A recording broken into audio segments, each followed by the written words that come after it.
Good morning, everyone. Welcome to Little Water. We're in Navajo Nation, about 30 minutes north of Gallup, New Mexico. We're on our way to Shiprock, New Mexico, to see a very big rock formation that kind of looks like the two that I'm seeing here. I just made a quick stop to check them out. So the bigger one there is called Krzysztof Markowski Mountain, and the smaller one is unnamed, but very, very beautiful rock formations.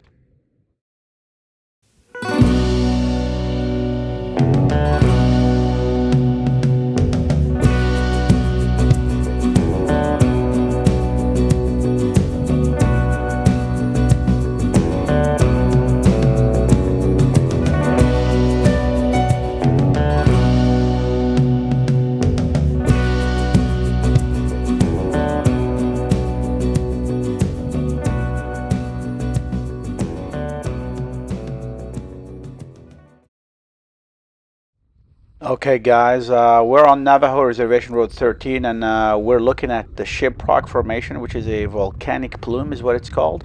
Now, the Navajo call it Tsebitai, which means rock with wings. I hope I pronounced it correctly. Now, early Anglo explorers and settlers called it Shiprock because it looks like a clipper boat. And the town next door is also called Shiprock as well. Now, since it's a sacred place to the Navajo, only members of the tribe can drive the dirt road, which is Reservation Road 5010, to get closer to the rock formation. Now, this formation was featured in multiple movies, from what I understand, due to its unique geology. Now it rises, I think, 1,583 feet above the desert floor, so it really stands out. Now there's a lot of myths and legends that go with this. According to a Navajo legend, Shiprock was a piece of land that became a bird. That bird took the Navajo people on its back. At sunset, it came back to the desert floor and settled down and turned into rock. Another group of people came and settled on top of the mountain, but one day lightning struck and those people were stranded there. So Navajo legend forbids people from going to the mountain because they feel like it's going to disturb the spirits of those ancestors. And that's why it's forbidden to climb Shiprock, or it's been forbidden since the 1970s.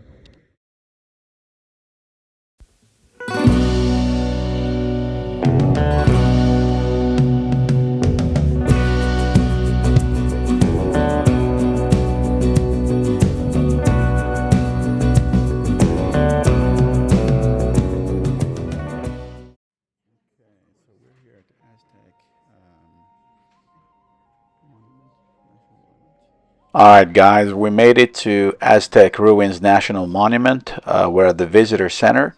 They have an excellent display of ancient Pueblo or Chaco culture artifacts and artwork. So let's check it out. We can see the Pueblo pottery. We can see the arrowheads. Now that looks like a bow over there. More arrowheads, more pottery with a lot of detail. Pretty neat detail on the pottery, and they have these big jars with a lot of detail on them. These Pueblos are the ancestors to 7 native tribes around the Four Corners area. So we have the Zuni,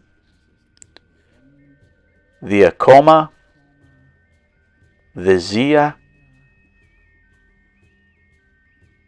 the Hopi, the Tiwa,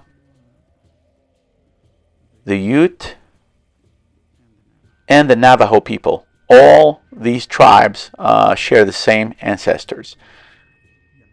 This area is closely connected or aligned with Mesa Verde to the north and Chaco Canyon to the south. The first Anglo explorers and settlers thought this was Aztec civilization, so they mistakenly called this area Aztec Ruins.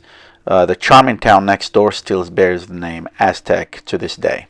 The Zia sun symbol is what you see on the official New Mexico flag. Oh, there goes a rabbit. We're here in the East Ruins at Aztec Ruins National Monument. We're right next to the Visitor Center. This right here is the Great House, or the Great Kiva, which is the second largest kiva in Chacoan culture, or in the Pueblo world. So there's the Visitor Center right there. So it's a very short trail. These settlements were all aligned based on solar, lunar, or cardinal directions over hundreds of miles. Let's go inside.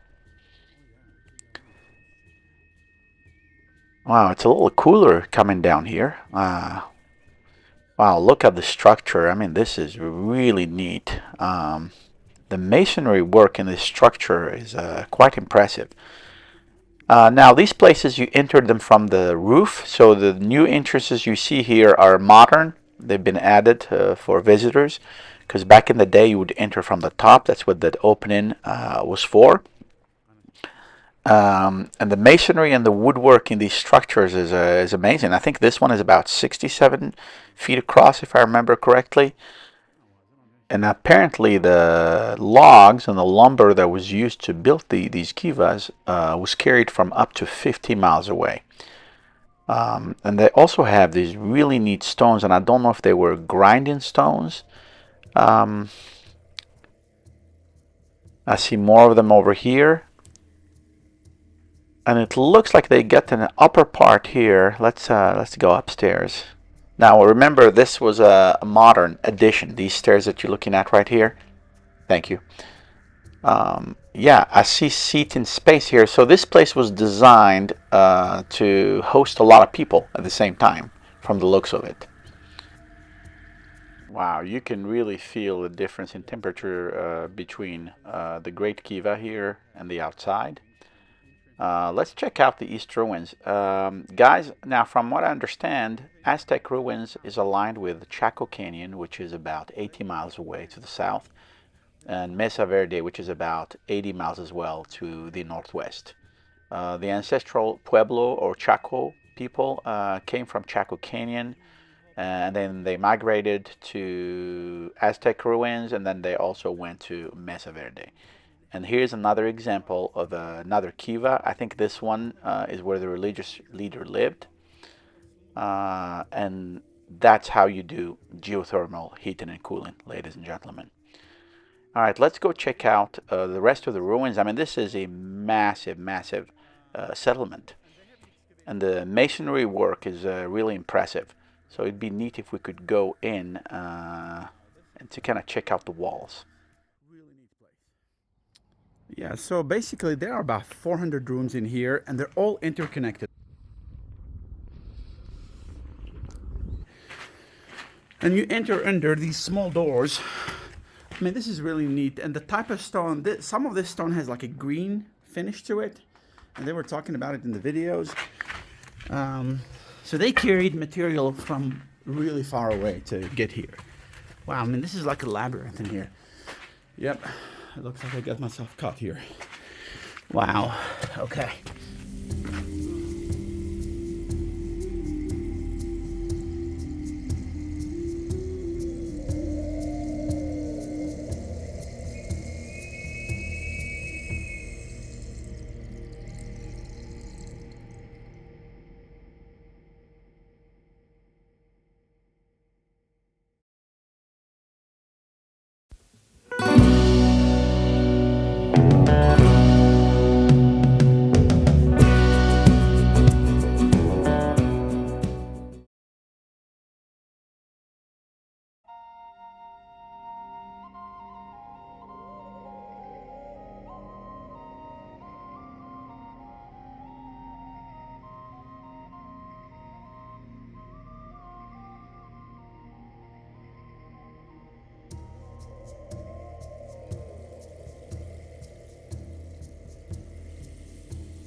All right, guys, after a long drive on a dirt road and after a great visit at the visitor center, we made it to Pueblo Bonito, which is the center or the heart of Chaco culture. This is just absolutely overwhelming to be here. We're talking about hundreds of rooms here. multiple kivas, and this is home to the largest kiva in Chaco or ancestral Pueblo culture. And there are multiple villages just like this one, or pueblos, and apparently there are about 200 of them total in this whole region. And just here, there are about 7 or 8, just like this one right here.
Right, guys, after 30 minutes on a dirt road and another hour on a New Mexico state road, we made it here to just a little north of Thoro, New Mexico. And I just had to stop because this is a beautiful area. You have all the desert floor plants contrasting really well with the sandstone up there on the cliff, so that's really beautiful.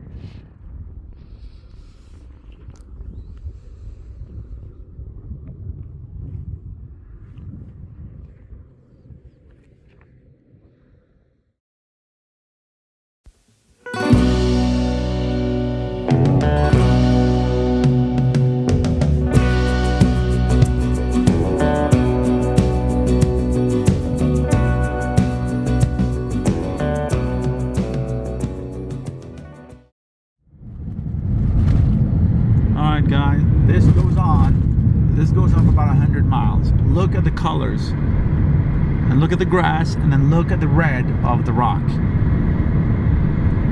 This goes on like this.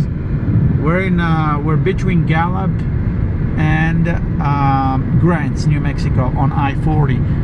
I mean, this is just absolutely spectacular. This goes on for, I don't know, probably 100 miles. Look at that. Wow.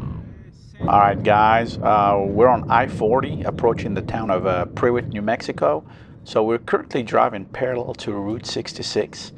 And in the distance, we can see the desert floor with the desert vegetation. We see the Santa Fe Railroad. And in the backdrop, we see these beautiful sandstone cliffs. Guys, this is a true New Mexico experience. Now, Santa Fe Railroad was actually acquired by Burlington Northern, and they formed a company called BNSF, which is one of the biggest railroad freight carriers in the United States. And I think that happened in 1995, from what I understand.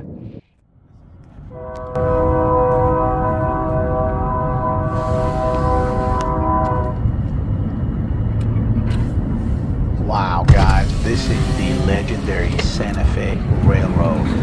And these trains are super long. We're talking dozens of cars.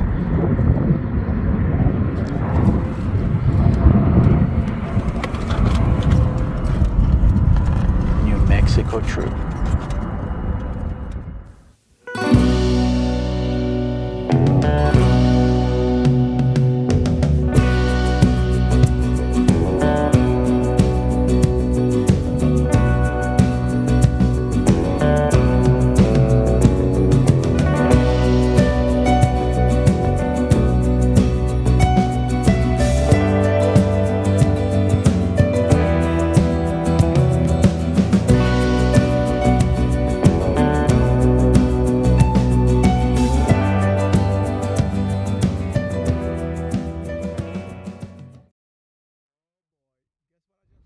Wow, guys, that is definitely a rattlesnake. So he was trying to cross the road when I realized that it was a little bit too late. So I drove over him So I didn't know if I hit him, but he curled, so I didn't hit him with the wheels of the car.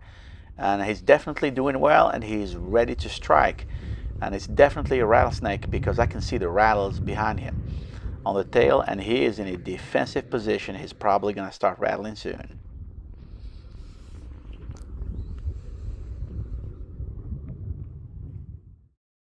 Okay, guys, it's a whole family of elk. Let me zoom you in a little bit. There. Do you see them? Oh man, it's a whole family, man. I mean, it's a whole. Look at him. Look at him. Oh man. Look at him. Wow. El Malpais National Monument in the great state of New Mexico. Wow, that's very special. Rattlesnakes, elk.